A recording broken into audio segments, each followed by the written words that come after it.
Hoje nós vamos falar sobre jogos realistas.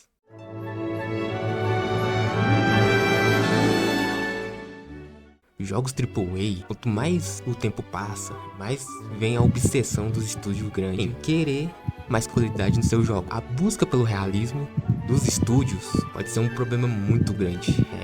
Tornou a principal ferramenta de marketing para as grandes empresas. E a pergunta que fica: o realismo visual torna um jogo realmente melhor ou está prejudicando o ecossistema dos games?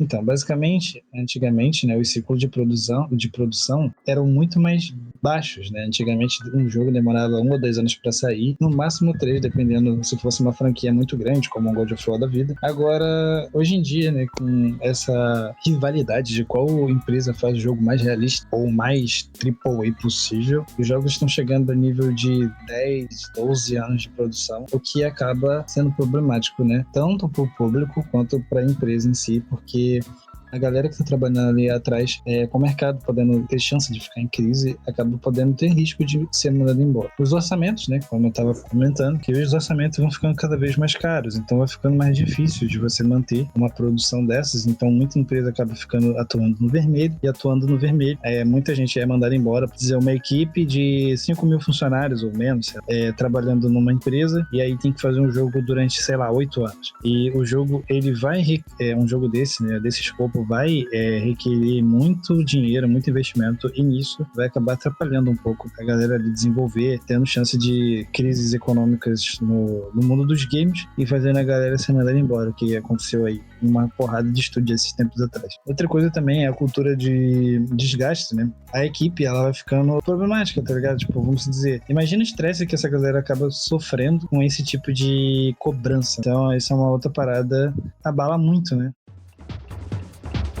Um dos grandes problemas de jogos realistas é a alta demanda hardware mais potentes, mais fortes, pedindo uma placa de vídeo mais forte, de um console mais potente para conseguir rodar esses jogos. Conforme os gráficos aumentam, muitas vezes esses jogos não saem nem com uma otimização decente, mas ele roda em um PC ainda mais potente, os arquivos super grandes, os jogos geralmente não compactam ou não usam esquemas de otimização nos jogos. Isso faz o jogo ficar com o quê? 150 GB de armazenamento, exigindo muito do HD do console ou do PC. Isso quase inacessível para muita máquina rodar tais jogos específicos.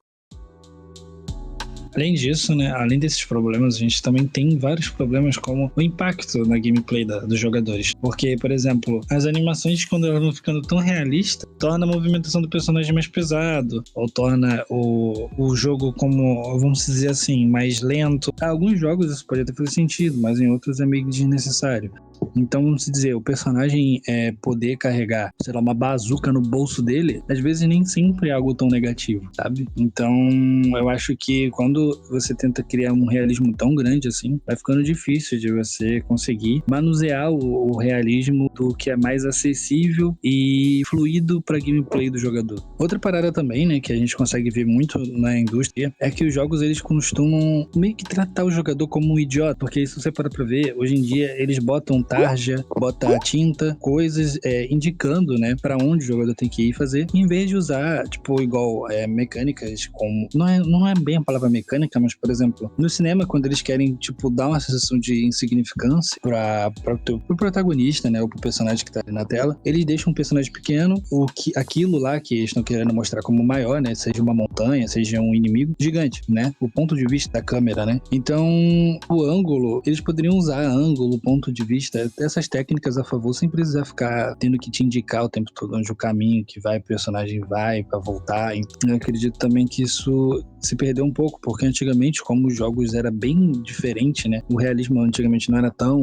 nível hoje em dia. Antigamente, os jogos não eram tão realistas como hoje em dia. Acabava que você conseguia distinguir um item que você poderia pegar do chão que um cenário.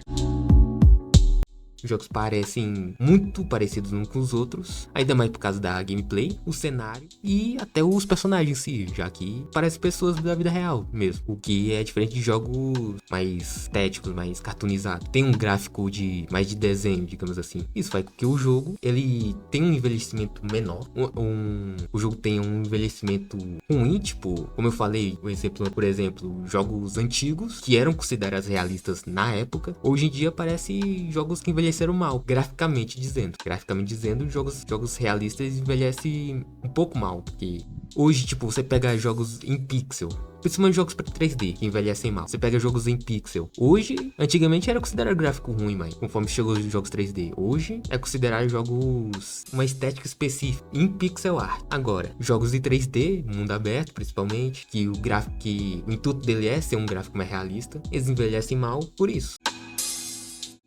Então, e concluindo nossa linha de raciocínio, a gente vê uma coisa, que não necessariamente um jogo que tem um poder gráfico tão bom quanto jogos, né, que já foi lendários ou memoráveis durante todos esses anos anteriores, não significa que ele é uma obra de arte ou algo artístico aos olhos das pessoas, porque parando pra pensar, é só motográfico. Eu acho que a arte, ela vai além do que somente poder de imitar a realidade de um jeito que você consiga distinguir o que é o real e o virtual.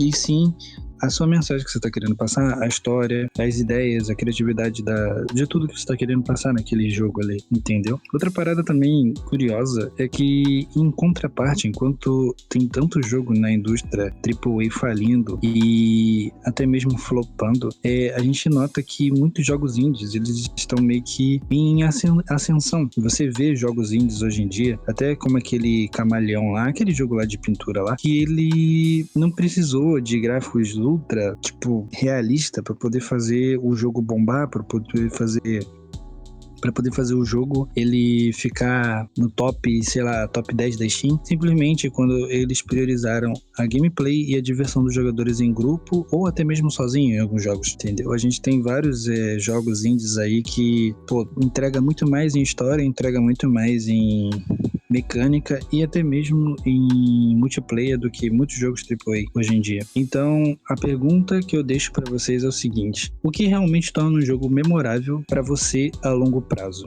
Bom, espero que você tenha gostado. Mais um vídeo para o canal. Se inscreve e deixa o like. E é isso.